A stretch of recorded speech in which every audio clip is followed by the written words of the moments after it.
नमस्कार, KTV news में आपका स्वागत है। मैं हूं स्तुति और आइए एक नजर डालते हैं शहर की प्रमुख सुर्खियों पर।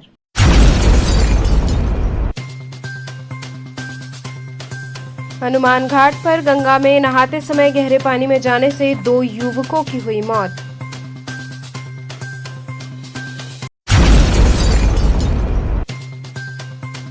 श्योपुर थाना अंतर्गत एक ही परिवार के 3 लोगों की करंट की चपेट में आने से हुई दर्दनाक मौत।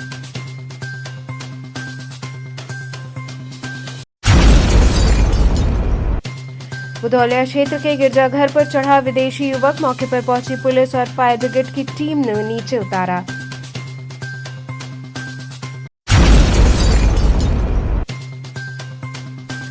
और नेता प्रतिपक्ष लाल बिहारी यादव ने पहलगाम हमले को लेकर सरकार को घेरा, कहा जवाब देने में हो रहा विलंब। और अब खबरें विस्तार से। हनुमान घाट पर गंगा में नहाते समय गहरे पानी में जाने से 2 युवकों की मौत हो गई।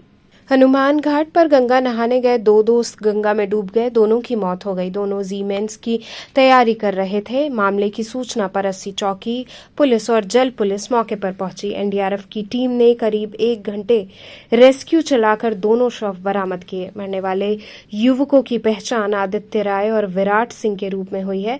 आदित्य मध्य प्रदेश के सिंगरौली, जबकि विराट ट्यूबवेल कॉलोनी मिर्जापुर का रहने वाला है। वैभव केशरवानी ने बताया कि हम लोग मंगलवार सुबह 6 बजे गंगा में नहाने गए थे। हम लोग हनुमान घाट पहुंचे तो मैंने कहा कि हम लोग पहले नहा लेते हैं, तुम लोग मोबाइल और सामान यहीं किनारे बैठकर देखो।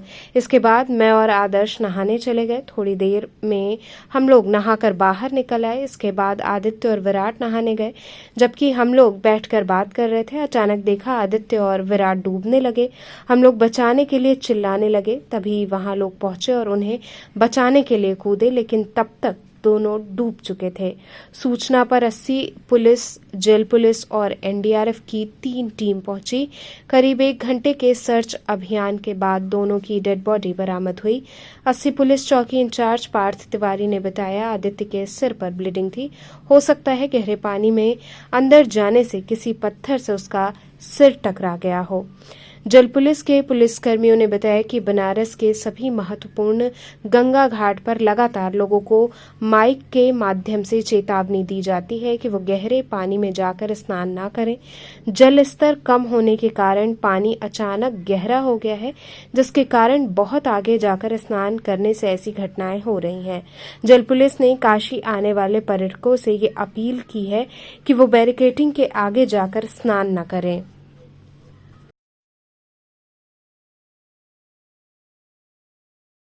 हम यहीं रहते हैं। क्या घटना घटित हुई आज सुबह? ये सुबह 4 लोग स्नान करने आए थे। जब डूब गए तब तो वो लोग हल्ला किए कि हमारे 2 लोग अंदर चले गए। बाकी हम माजी समाधि में बैठे थे, किसी को पता नहीं चला। तो किसी को पता चलता तो कूद के पकड़ लेते। जब वो एकदम अंदर चले गए तो वो हल्ला किए। जो 2 लड़के डूबे, जो लोग डूबे, आपको मालूम है कहाँ के हैं? ये हमको नहीं मालूम कहाँ। जो 2 बॉडी डूबी थी तो एनडीआरएफ में कितनी देर में उसको निकाल लिया? एनडीआरएफ करीब 15 से 20 मिनट में निकाली उसको। अभी बाकी लोग गए? बाकी सब गए। अभी तो बॉडी उठ के गए। अभी अक्सर जो है घाट पे ऐसी घटना हो जा रही है। घाट पे हमेशा ऐसा घटना होता है। यात्री लोग से भी हम लोग बोलते हैं थोड़ा आराम से किनारे ना आइए, लोग मानते नहीं, लोग चले जाते हैं। प्रशासन की तरफ से ऐसी व्यवस्था क्यों नहीं हो रही है? अब प्रशासन जाने क्यों नहीं कर रहा है भैया। एनडीआरएफ वाले भी रोज अलाउंस करते हैं कि घाट के किनारे ना हो, लेकिन यात्री मानते नहीं है। किससे लड़ाई करें हम लोग, यही सब बात है। सुबह 4 बजे 4 बच्चे आए थे स्नान करने, इधर नहा रहे थे। 2 बच्चे बिना बात किए उन लोग को मना किया जा रहा था। वो लोग बहुत करीब तक अंदर चले गए और वो दोनों अंदर पानी में समाहित हो गए। और 2 बच्चे, उनके 2 फ्रेंड थे, वो बाहर ही थे। और जब वो लोग अंदर पानी में जब अंदर चले गए तब उनके 2 जो फ्रेंड थे वो आके, एक नाव वाले भैया थे, वो आटा लगा रहे थे रोटी के लिए। तो वो उन्होंने 2 फ्रेंड आके प्रेम से बोला कि मेरा 2 फ्रेंड मेरा अंदर चला गया। उन्होंने स्टूडेंट्स होकर भी उन्होंने कस के जोर से आवाज नहीं मारी। और 2 फ्रेंड उनके जब अंदर पानी में गए तो उन्होंने आके प्यार से बोली कि मेरे 2 फ्रेंड अंदर गए, और यही घटना घटी। श्योपुर थाना अंतर्गत एक परिवार के 3 लोगों की करंट की चपेट में आने से मौत हो गई। श्योपुर थाना अंतर्गत भोजूबीर सब्जी मंडी के समक्ष एक ही परिवार के 3 लोगों की करंट की चपेट में आने से दर्दनाक मौत हो गई। बताया जा रहा है कि लोहे के तार पर कपड़ा डालते समय महिला को करंट लगा। इस बीच उसे बचाने के लिए पहुंचे पति और ससुर को भी करंट लग गया। शोर होने पर पड़ोसी मौके पर पहुंचे और आनन फानन में तीनों को पंडित दीनदयाल उपाध्याय अस्पताल पहुंचाया, जहां चिकित्सकों ने तीनों को मृत घोषित कर दिया। इस दर्दनाक हादसे के बाद परिजनों का रो रो कर बुरा हाल रहा। मौके पर पहुंची पुलिस जांच में जुटी रही। सर, आज एक ही परिवार के 3 लोगों को करंट की चपेट में आने से मौत हो गई है। क्या कुछ मामला? देखिए, थाना क्षेत्र कैंट में ये भोजूबीर के पास की एक दुखद घटना है ये, जिसमें एक ही परिवार के 3 लोग हैं, जिसमें 2 मेल और 1 फीमेल हैं। उनकी मृत्यु हो गई करंट लगने से। अभी हम लोगों ने घटनास्थल का निरीक्षण किया है और जो तीनों लोगों की बॉडी है वो अस्पताल में है। उसको हम लोग पोस्टमार्टम और पंचायतनामा की कार्रवाई कर रहे हैं। बाकी सारी डिटेल्स हम लोगों ने नोट कर ली। जो भी परिवार की संभव मदद करी जाएगी, जो भी हमारे जो डीएम साहब से भी बात हो गई, इनकी जो इमरजेंसी हेल्प है वो भी कराई जा रही है। और यहाँ पे हम लोगों के द्वारा घटनास्थल का निरीक्षण किया गया। दुखद घटना है और हम लोग पूरा सहयोग कर रहे हैं फैमिली का। वजह क्या निकल कर आया है? अभी जो परिवारजनों ने बताया है, और वो कि घर में एक तो जो तार था जिस पर कपड़ा फैलाने जो लोहे का तार लगा था, उस पर संभवतः करंट आ गया था, जिसमें जो महिला का कपड़ा फैला रही थी उनको बचाने के उस वजह से जो बाकी 2 लोग हैं उनको भी करंट लग गया और उनकी दुखद मृत्यु हो गई तीनों लोगों की। कि उनकी जो सोनू थे, उनकी वाइफ नहा के आई। जीआई तार में लाइन पहले से उतर रहा था। वो अपना कपड़ा नहाने गई और उसमें लाइन उतर रहा था। वो उनको लाइन पकड़ा, उनके बचाव उनके पिताजी आए और पिताजी के बचाव उनके पुत्र आए सोनू, वो भी उन्हीं के साथ हो गए। तानन फानन में हमारे भैया लोग को पता चला कि ये भैया थे और वो भैया थे। आए, इन लोग का भी दिमाग नहीं काम कर रहा था कि कैसे इनको बचाया जाए। फिर एक लोग और आए जो उनको बिजली का काम करते थे। वो आए, अपना देखें कि कौन लाइन कहाँ से आ रहा था। फिर काटे उठे, फिर उनको घींच के किनारे लेके आया गया। 5 मिनट तक उनको मतलब थेरेपी दी गई। उसके बाद की एम्बुलेंस आने तक ही इंतजार, एम्बुलेंस आई नहीं समय पे। उसके बाद हम लोग आनंद फानन में उनको टेम्पो से टोटो से ले गए दीनदयाल। वहाँ पे जब ले जाया गया दीनदयाल पे, तो उनको डॉक्टर मृत घोषित कर दिया। एम्बुलेंस आने में कितना टाइम लग गया? एम्बुलेंस आने में मैक्सिमम वही आधा घंटा लगा। आधा घंटा। वो भी ले आने का आधा घंटा लगा। प्रशासन तुरंत आई, लेकिन प्रशासन की कोई मूवमेंट नहीं थी वहाँ पे। उदौलिया क्षेत्र के गिरजाघर पर विदेशी युवक चढ़ गया। मौके पर पहुंची पुलिस और फायर ब्रिगेड की टीम ने उसे नीचे उतारा। चौक गुदौलिया क्षेत्र में स्थित गिरजाघर पर आज उस समय हड़कंप मच गया जब एक विदेशी अचानक उसकी छत पर चढ़ गया। युवक की पहचान अलेक्जेंडर के रूप में हुई, जो कि यूएस का निवासी बताया जा रहा है। घटना की सूचना मिलते ही मौके पर पुलिस और फायर ब्रिगेड की टीमें पहुंच गईं। कड़ी मशक्कत के बाद युवक को सुरक्षित नीचे उतारा गया।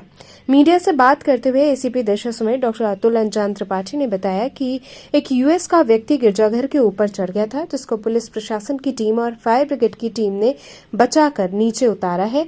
उसके हाव भाव से ये लग रहा है कि वो नशे का आदी है। वो यूएस का रहने वाला है। वाराणसी में 8 फरवरी से वो रह रहा है। प्रयागराज स्नान करके वाराणसी में रुका हुआ है। वो नशे का आदी है और नशा किया हुआ है और कुछ बात नहीं बता पा रहा है। इसको हम लोग उपचार के लिए भिजवाए हैं और पूछताछ में जो बताए उसके आधार पर कार्रवाई की जाएगी।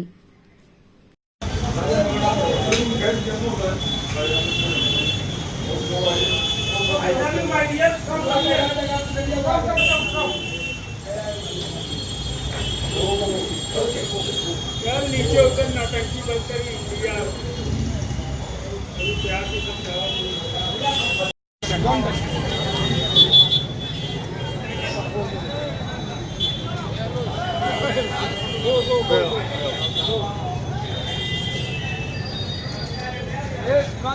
How you feel? Now you very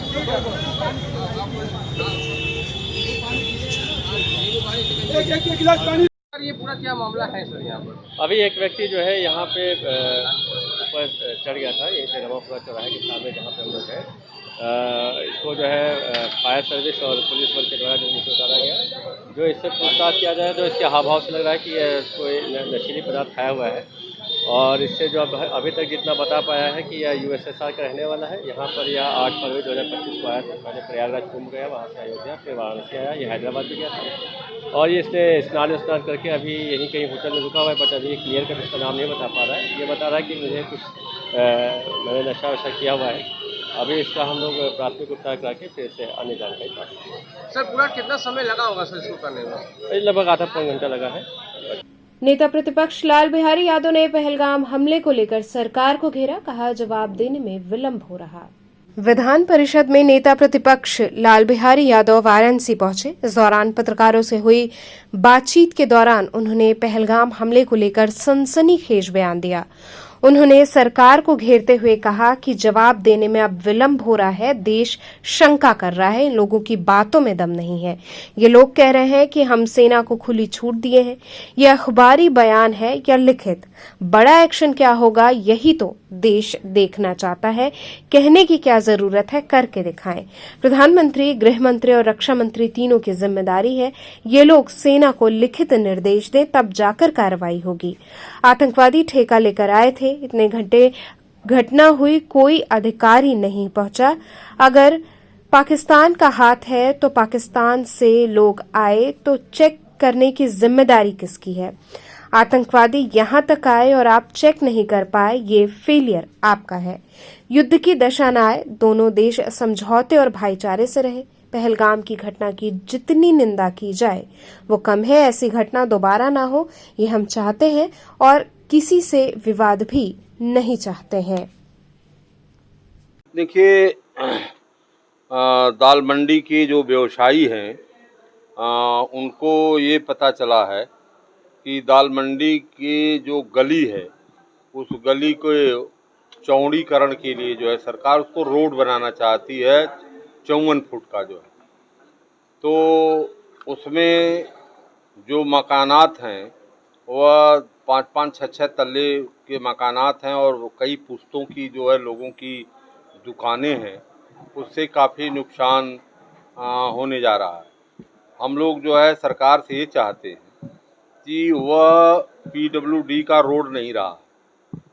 जब देश गुलाम था उस समय का वह नक्शा है 1883-82 का, उसमें वह गली है और गली की जो चौड़ाई है उस समय जो उर्दू में नक्शा है और उस समय जो गली की चौड़ाई है उतना मौके पर बरकरार। और गली के बाद लोगों की रिकॉर्डेड भूमधरी है, लोगों के नाम की ज़मीन है, उन लोगों ने मकान बनाया है या किसी को बेचा है। तो इस तरह से जो है उस महत्वपूर्ण व्यावसायिक ज़मीन को यहाँ का प्रशासन या सरकार डिस्टर्ब न करे। जो है अगर उनको रास्ता का चौड़ीकरण करना है तो उसी के बगल में जो इंटर कॉलेज है, सनातन धर्म इंटर कॉलेज के सामने से जो गली गई है वो चौड़ी है, उसको रास्ता बना ले। लेकिन ये सकरी गली है और गली शुरू से है। देखिए, सरकार को अधिकार तब होता है जब वो PWD की ज़मीन हो पहले से और अगल बगल के लोगों ने इंक्रोचमेंट करके उसको पतील कर दिया हो, पतला कर दिया हो, तो उसको ध्वस्तीकरण करके उसको चौड़ाई बढ़ा देती है। लेकिन जो ऑलरेडी गली है और जमींदारी के पहले, आज़ाद देश होने के पहले की वो गली है जो है, और उसमें बहुत पुराने पुराने मकान हैं, 5-5, 6-6 मस्जिदें हैं उसमें जो है। तो ऐसी चीज़ों को जो है डिस्टर्ब नहीं करना चाहिए सरकार को। जो है इस पर जो है ये नक्शा हमारे पास है, जो है ये नक्शा है मेरे पास जो है, इसमें हमने जितने भी लफ्ज़ लिखे हैं सब उर्दू में हैं और ये जो है उसका हिंदी हमने करवाया है। और ये जो है सड़क है, सड़क की जो चौड़ाई है 6 फुट है, उतना मौके पर इसको नपवाया गया। सरकारी अधिकारी लोग गए थे, इसको नापे मौके पर, तो जो रेवेन्यू रिकॉर्ड में है उसी रिकॉर्ड के आधार पर वो मौके पर भी उतना लेकिन बचा। सरकार तो ये कह रही है कि क्योंकि काशी विश्वनाथ मंदिर में आने वाले जो श्रद्धालु हैं उनकी संख्या बेतहाशा बढ़ी है, खासतौर से स्कूल के दौरान भी देखने को मिला है। वैकल्पिक व्यवस्था के वैकल्पिक व्यवस्था जो कम घनी आबादी का रोड है बगल में, सनातन धर्म इंटर कॉलेज के सामने वाला, उसको अगर चौड़ा कर लें तो उसमें मामूली जो है दुकानें हैं। इसमें तो ये तो 10,000 दुकानें इसमें हैं और मानता 10,000 दुकानें हैं, उसमें 200-250 दुकानें हैं। तो और वो पहले से चौड़ा है, ये पहले से सकरा है, तो उसको ले लें जो है। तो सरकार की मंशा क्या है? सरकार की मंशा अब मैं क्या कहूँ, जो है मैं कहना नहीं चाहता जो है इस चीज़ को, जो सरकार का इंटरनल मसला है। इंटरनल मसला है। अब इंटरनल मसले को लेकर के सरकार अंदर अंदर पीड़ित है जो है।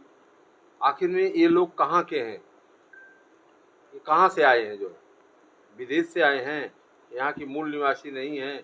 देश की आज़ादी में इनका योगदान नहीं रहा है, इन्होंने खून पसीना नहीं जो है बहाया है, गोली नहीं खाई है, तो दोहरे नागरिकता क्यों जो है आप सोचते हैं किसी के प्रति। इस तरह की गलत भावनाओं के तहत जो है सरकार जो है इस तरह का जो काम कर रही है, उससे को हम लोग चाहते हैं कि सब में भाईचारा कायम रहे। जो है जो कानून के तहत काम हो, चाहे जिसके साथ हो, जो कानूनी काम हो उसके साथ कानूनी काम किया जाए जो है। इस तरह से अभी कुछ दिन पहले आपको याद होगा, 1 साल के करीब पहले जो है सिंधियों की दुकानें थी और सिंधी जो है विस्थापित हुए थे वो, और अंग्रेजी हुकूमत में एग्रीमेंट हुआ था और उसमें हाई कोर्ट के स्टे भी सिन्हा जी थे, मैं दोनों आदमी उसको मिल करके उठाए जो है। तो ये गलत काम, आप ही गलत काम करेंगे। अगर रक्षक ही भक्षक हो जाएगा तो फिर रक्षा कौन करेगा। और हाई कोर्ट को आप नहीं मानेंगे, सुप्रीम कोर्ट को आप नहीं मानते, तो फिर आप कैसे सरकार चलाएंगे। वर्तमान समय में बिहारी जी, भारत और पाकिस्तान के बीच में तनाव की स्थिति देखी जा रही है। आप क्या भूमिका मानते हैं कि भारत सरकार की क्या भूमिका होनी चाहिए? देखिए मैं बताऊं आपसे, हम केवल एक चीज़ जानते हैं कि हम भारत देश के हम सभी लोग निवासी हैं। केंद्र में जनता ने चुन करके भारतीय जनता पार्टी की सरकार को भेजा है। उनकी जो भी कार्रवाई होगी, कठोर से कठोर कार्रवाई, हम लोग पूरे भारत देश के लोग, सभी दलों के लोग उनके साथ हैं। लेकिन अभी कार्रवाई तो हो ही नहीं रही ना, 14 दिन से ज्यादा। देखिए उसमें देखिए मैं केवल ये अभी भूमिका बना रहे हैं। टीका टिप्पणी हम करेंगे तो थोड़ा विषयांतर होगा, इस बात से हम टीका टिप्पणी नहीं करना चाहते। अगर हम टीका टिप्पणी करने लगे, यही सवाल कर दें आप लोगों के सामने कि 1.5 घंटा कत्लेआम हुआ और 1.5 घंटा में के अंदर इनकी कोई पुलिस, कोई सीआईडी, कोई सीबीआई, कोई सीआईडी उसको वहां नहीं पहुंच पाई। और पाकिस्तान से लोग यहाँ आए, इतने लोग, उस पर इनकी कोई खुफिया एजेंसी काम नहीं किया। तो यह कहूँ अगर, तो यही सवाल आएगा कि सरकार फेलोर है। और 1.5 घंटा का तो उठाए ही जा रहे हैं। नहीं, देखिए हम सुने, हम भारत की यहाँ वक्त तो चला एक छोटे से ब्रेक का। आप बने रहिए KTV न्यूज के साथ।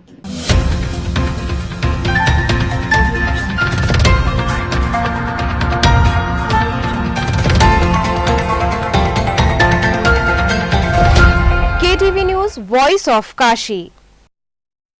खबरों से जुड़े रहने के लिए हमारे चैनल KTV वाराणसी को सब्सक्राइब करें और लेटेस्ट अपडेट्स के लिए बेल आइकन को प्रेस करें।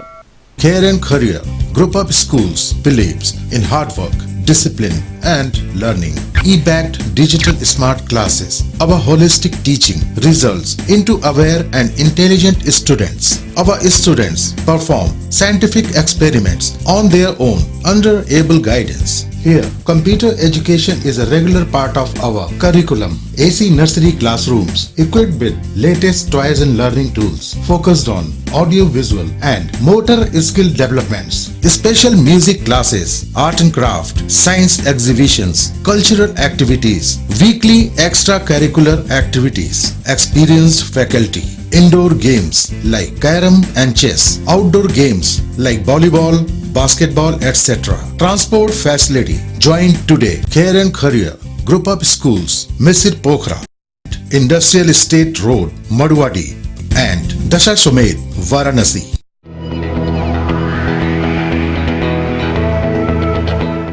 हर बच्चे के सपने ऊंचे तो बस जरूरत होती है उन्हें सही शिक्षा देने की। आइए मिलते हैं उस स्कूल से जहां हर बच्चे के भविष्य को मिलते हैं पंख। AMNM Model School, affiliated to CBSE New Delhi, with science, commerce and arts streams. Admission open from playgroup to class 11. अनुभवी शिक्षकों एवं अत्याधुनिक प्रयोगशालाओं द्वारा जैसे physics lab, chemistry lab and biology lab के साथ हम हर बच्चे की जिज्ञासा को देते हैं उड़ान। हमारी आधुनिक शिक्षा प्रणाली जैसे state of the art computer lab, smart classes, latest library द्वारा बच्चों को आत्मनिर्भर और सफल बनाने के लिए तैयार किया जाता है। पढ़ाई के साथ साथ खेल कूद, संगीत और कला में भी बच्चों को निखारा जाता है। समय समय पर कल्चरल एक्टिविटीज का भी आयोजन किया जाता है। Safe transportation. AMN Model School, the name itself speaks. It's not a school, it's a legacy of 67 years being the oldest in Varanasi city. The school is placed in the heart of Kashi. So join us today, AMNM Model School, Chetganj, Varanasi. Inquiry number 7394007172.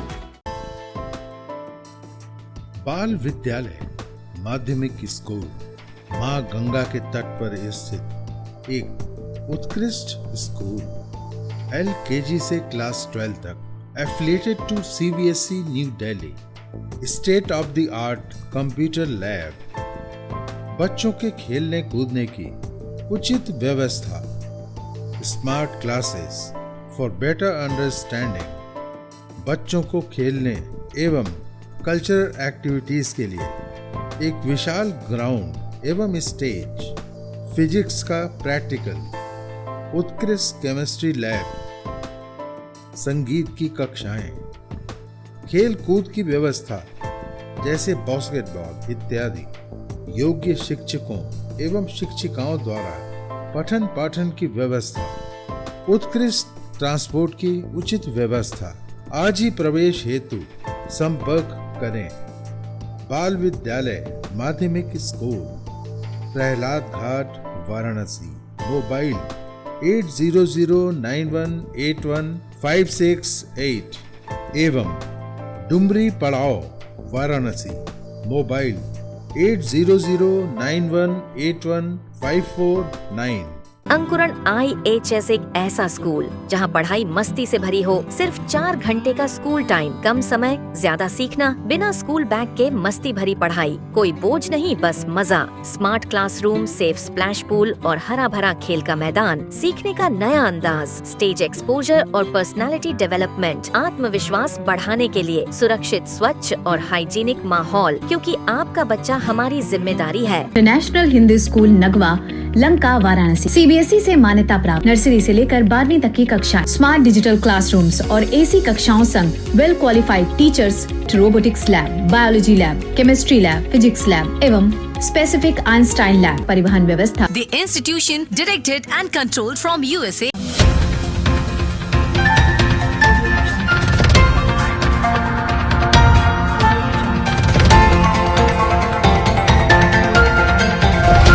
KTV news voice of Kashi. Break के बाद आपका स्वागत है। भीषण गर्मी और धूप के बीच भी प्रतिदिन 1.5 लाख श्रद्धालु बाबा श्री काशी विश्वनाथ के दर्शन हेतु पहुंच रहे हैं। एक तरफ जहां गर्मी के चलते लोग अपने घरों में रहने को मजबूर हैं, काम के लिए ही सड़क पर निकल रहे हैं, तो वहीं दूसरी तरफ धार्मिक नगरी काशी में आस्था के सबसे बड़े केंद्र कहे जाने वाले श्री काशी विश्वनाथ धाम में गर्मी पर आस्था भारी होती देखने को मिल रही है। श्री काशी विश्वनाथ धाम में रोजाना 1 से 1.5 लाख तक श्रद्धालु बाबा विश्वनाथ के मंदिर में दर्शन पूजन कर गर्मी को भी मात दे रहे हैं। चिलचिलाती हुई गर्मी से लोग कराह रहे हैं, तो वहीं श्री काशी विश्वनाथ मंदिर में भारी संख्या में श्रद्धालु पहुंचकर बाबा विश्वनाथ का दर्शन कर रहे हैं। हालांकि मंदिर प्रशासन ने तेज धूप और गर्मी के बचाव के तमाम इंतजाम श्रद्धालुओं के लिए कर रखे हैं। पूरे मंदिर कॉरिडोर परिसर को जर्मन हैंगर से पैक किया गया है, तो वहीं श्रद्धालुओं को मंदिर पहुंचने में पैर न जले, इसके लिए जूट के मैट बिछाए गए हैं। इसके साथ ही कॉरिडोर परिसर क्षेत्र में पानी की व्यवस्था, कूलर, पंखे की व्यवस्था, तो वहीं ORS के घोल का भी बंदोबस्त मंदिर प्रशासन द्वारा गर्मी को देखते हुए किया गया है। बाबा विश्वनाथ के दर्शन करने के लिए पहुंचने वाले श्रद्धालु इन तमाम व्यवस्थाओं को देखकर मंदिर प्रशासन को धन्यवाद दे रहे हैं और बाबा का दर्शन कर अपनी मनोकामनाओं की पूर्ति कर रहे हैं। हर हर महादेव। श्री काशी विश्वनाथ धाम में इस समय प्रतिदिन 1 से 1.5 लाख के बीच में श्रद्धालु प्रतिदिन दर्शन करने के लिए आ रहे हैं। सप्ताहांत पर संख्या कई बार 1.5 से 2 लाख या 2.25 लाख तक भी हो जा रही है। गर्मी के इसमें भी लगातार हम लोगों ने जर्मन हैंगर्स पूरे हमारे धाम में इंस्टॉल्ड हैं। मिस्ट फैन लगे हुए हैं जिससे बिल्कुल फुहारों के साथ, हल्की फुहारों के साथ पानी की बौछार आती है और उससे लोगों को ठंडक का वातावरण मिलता रहता है। साथ ही में पेयजल की व्यवस्था, गुड़ की व्यवस्था, ORS की व्यवस्था, मेडिकल टीम डेडिकेटेड लगी हुई है। इन सबकी व्यवस्था यहाँ धाम में दी गई है। जो हमने जूट मैट प्रयोग करना शुरू किया है या जूट कारपोरेशन ऑफ इंडिया से आने वाली सॉफ्ट मैट्स हैं, और मैं स्वयं उत्तर से दक्षिण भारत तक लगभग सभी मंदिरों में मैंने जाकर देखा है कि इतनी इस क्वालिटी की जो सॉफ्ट मैट है, आपने भी देखा होगा, इस क्वालिटी के मैट्स यहाँ बहुत ही कम प्रयोग में कहीं भी आ रहे हैं। तो इसी भी हमारी एक USP है, हम लोग इसका प्रयोग कर रहे हैं। इससे दर्शकों को बहुत ही सहूलियत हो रही है, बहुत लोग उसका भी लाभ ले रहे हैं। साथ में जो हमारे यहाँ लोग वेटिंग स्पेसेस हैं, वेटिंग लाउंजेस हैं, वहाँ उत्तर प्रदेश पर्यटन निगम द्वारा जो प्रकाशित की गई पुस्तकें हैं उत्तर प्रदेश पर्यटन विभाग द्वारा, उनको भी हमने बच्चों के लिए कॉमिक बुक्स हैं, बड़ों के लिए हमारे यहाँ का जो उत्तर प्रदेश का पर्यटन को फोकस करते हुए तमाम चीज़ें वो भी उपलब्ध कराई गई हैं, उनको भी रखा गया है। तो लोगों का समय भी अच्छा व्यतीत हो रहा है। LED स्क्रीन्स 13 हमारे यहाँ लगी हुई हैं कि जो वेटिंग टाइम होता है उसमें व्यक्ति हमारे धाम में अगर भिन्न भिन्न स्थानों पर कहीं शेड्स में बैठता है तो सामने LED स्क्रीन पर महादेव की आरतियों के और महादेव के तमाम पूजा के जो दर्शन हैं वह भी सुगमता से चलते रहते हैं। संस्था टेपेस्ट्री ऑफ करेज द्वारा मानसिक बीमारियों के प्रति जागरूकता अभियान चलाया गया। मानसिक अवसाद और अकेलापन झेल रहे युवाओं के लिए आगे आकर मदद कर रही संस्था टेपेस्ट्री ऑफ करेज ने मानसिक बीमारियों के प्रति सामाजिक धारणाओं को बदलने के उद्देश्य से 80 घाट पर जागरूकता अभियान चलाया। संस्था की संस्थापिका सौम्या ने बताया कि लोग मानसिक अवसाद की स्थिति में जाकर आत्महत्या तक करने से पीछे नहीं हटते हैं। ऐसी स्थिति में हमें उनके मानसिक स्थिति को समझना होगा, उनके साथ प्रेम पूर्वक व्यवहार कर उन्हें एक अच्छा रास्ता दिखाना होगा।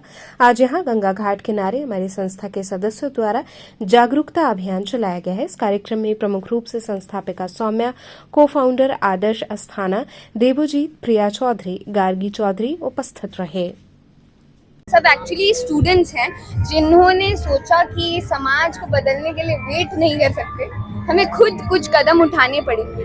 तो हम बस एक सोशल रिस्पॉन्सिबिलिटी के तहत मेंटल हेल्थ अवेयरनेस के बारे में ये अपना मुहिम चला रहे हैं। टेपेस्ट्री ऑफ करेज के नाम से हमारा कैंपेन है। ये अभी हम डिजिटली भी मतलब रन कर रहे हैं, जहाँ पे हम वीकली वेबिनार्स कंडक्ट करते हैं डिफरेंट इश्यूज पे, और हमारा एक सपोर्ट ग्रुप है जो आप ज्वाइन कर सकते हैं यहाँ पे जो लोग हैं उनके लिए। जी, देखा जाए तो अपने आप में बड़ा अनूठा है। कहाँ से आप इंस्पायर्ड हुई और क्या कहना चाहेंगी जो लोग सफर कर रहे हैं? जी, मैं एक बोर्डिंग स्कूल में पढ़ती थी। वहाँ पे एक्चुअली मेरे पास काफ़ी समय था अपने बारे में सोचने में। वो बोर्डिंग स्कूल में ना कहा जाता है जो छोटे उम्र के बच्चे होते हैं उनके जीवन में बहुत समस्या होती है, क्योंकि बोर्डिंग स्कूल जल्दी लोग भेजना नहीं चाहते। तो वहाँ पे मैंने एक बच्ची को देखा था जिसकी माताजी की डेथ हो गई थी, and there was a lot of issues जो वो बच्ची फेस कर रही थी। उसने एक बहुत ही गंभीर मानसिक बीमारी के सिम्टम्स डेवलप कर लिए थे।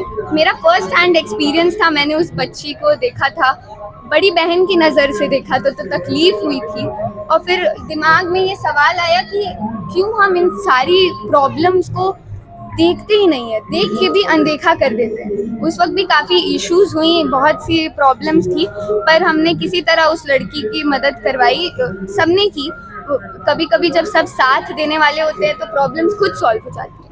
अदर देन ये डांस फॉर्म जो है, ये मैं भरतनाट्यम डांसर हूँ, 5 साल की उम्र से मैं नृत्य में हूँ, और ये साइकोलॉजी के प्रति रुझान और नृत्य के प्रति रुझान, इसको मैंने साथ में मिलाया। ये अभी तक एग्जैक्ट फॉर्म में हुआ नहीं है, तो ये आइडिया मैंने डेवलप किया है। इसके अलावा भी और इसको मॉडिफाई करेंगे। बनारस टूरिस्ट ट्रांसपोर्ट एसोसिएशन की बैठक संपन्न हुई। कैंटोनमेंट स्थित एक होटल में बनारस टूरिस्ट ट्रांसपोर्ट एसोसिएशन के संरक्षक विनोद कुमार सिंह की अध्यक्षता में एक बैठक हुई। महामंत्री प्रकाश जायसवाल ने कहा कि केंद्र सरकार के द्वारा आए दिन कोई ना कोई टूरिस्ट बस व्यवसायियों के ऊपर नियम और कानून लगा दिया जा रहा है, जिससे टूरिस्ट बस व्यवसाय करना कठिन होता जा रहा है।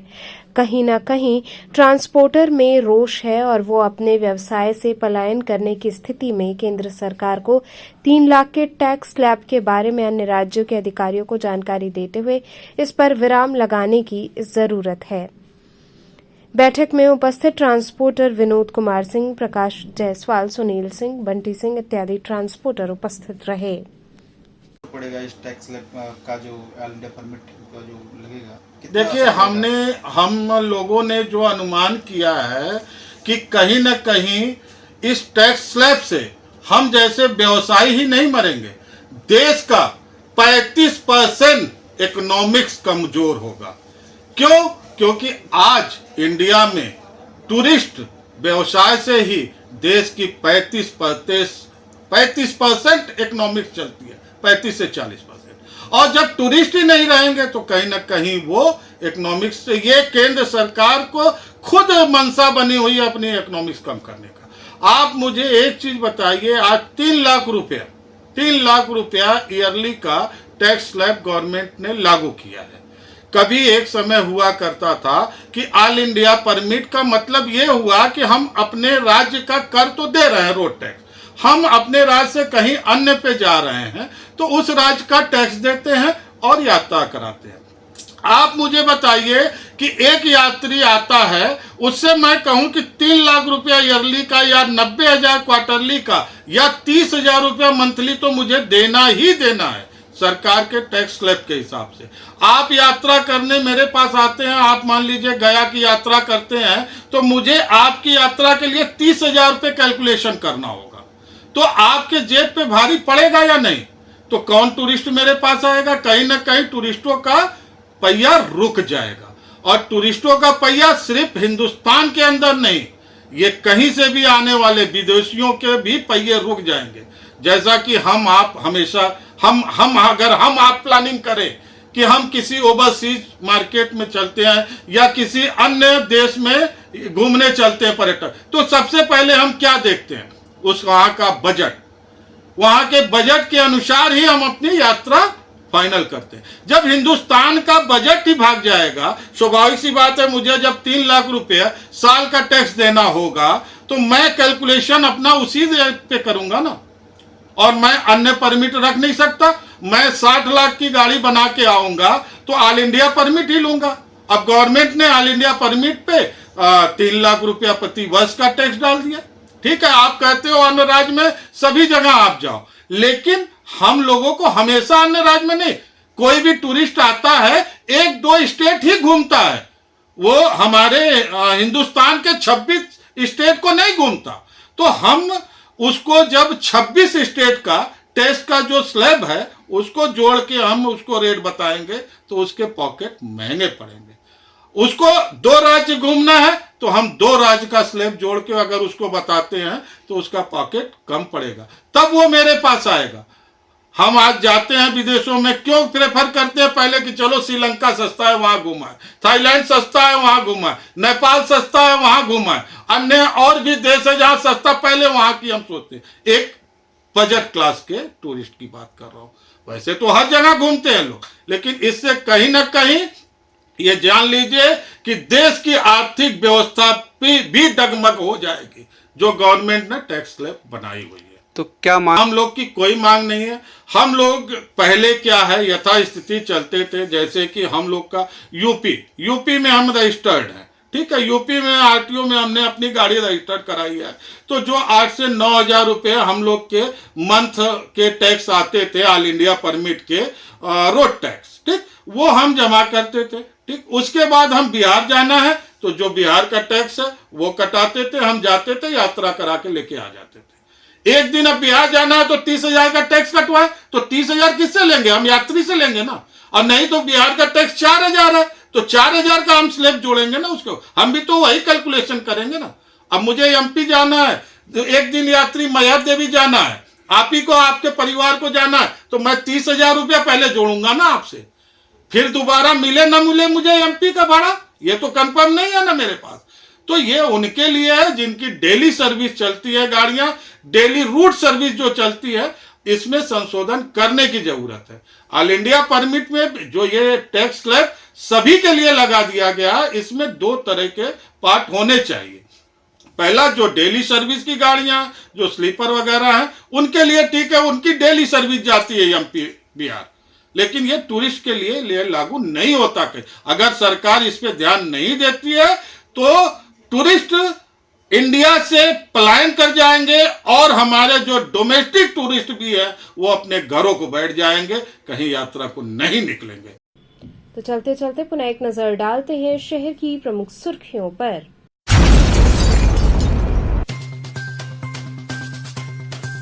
हनुमान घाट पर गंगा में नहाते समय गहरे पानी में जाने से 2 युवकों की हुई मौत।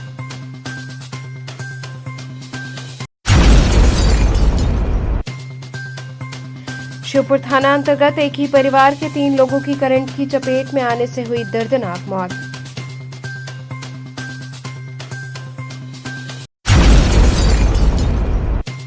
बुधौलिया क्षेत्र के गिरजाघर पर चढ़ा विदेशी युवक, मौके पर पहुंची पुलिस और फायर ब्रिगेड की टीम ने नीचे उतारा।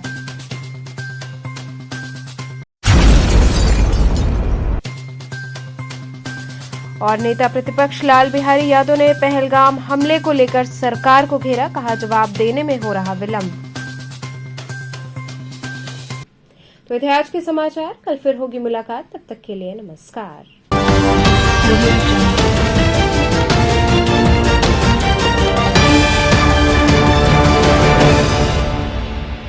खबरों से जुड़े रहने के लिए हमारे चैनल KTV वाराणसी को सब्सक्राइब करें और लेटेस्ट अपडेट्स के लिए बेल आइकन को प्रेस करें।